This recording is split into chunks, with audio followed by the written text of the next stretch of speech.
অতীতে কি হয়েছে তা নিয়ে বিতর্ক বা সমালোচনা না করে সামনের দিকে এগিয়ে যাওয়ার কথা বললেন প্রধানমন্ত্রী তারেক রহমান।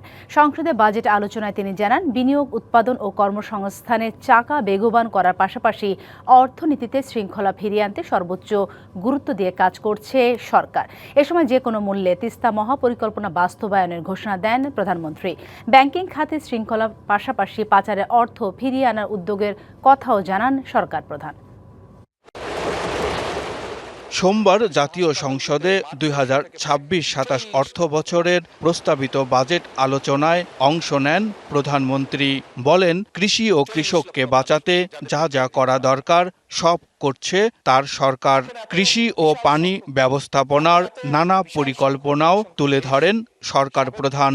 কৃষি নির্ভর যে অর্থনীতি আমাদের, এটিকে চাঙ্গা রাখার এছাড়া আমাদের কোনো বিকল্প আমাদের সামনে নেই এবং সেজন্যই মাননীয় স্পিকার, কৃষি এবং কৃষককে বাঁচানোর জন্য এই সরকার যতটুকু যা যা করা প্রয়োজন একটি সরকারের পক্ষে আমরা আমাদের অবস্থান থেকে চেষ্টা করছি প্রত্যেকটি ব্যবস্থা গ্রহণ করার জন্য।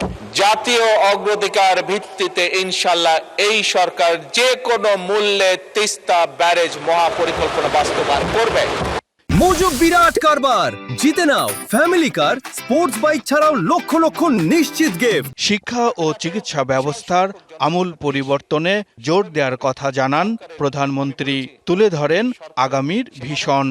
আমরা দেখেছি ফ্যাসিবাদের ১.৫ দশকে কিভাবে শিক্ষা ব্যবস্থাকে একদম পরিকল্পিতভাবে ধ্বংস করে দেওয়া হয়েছিল।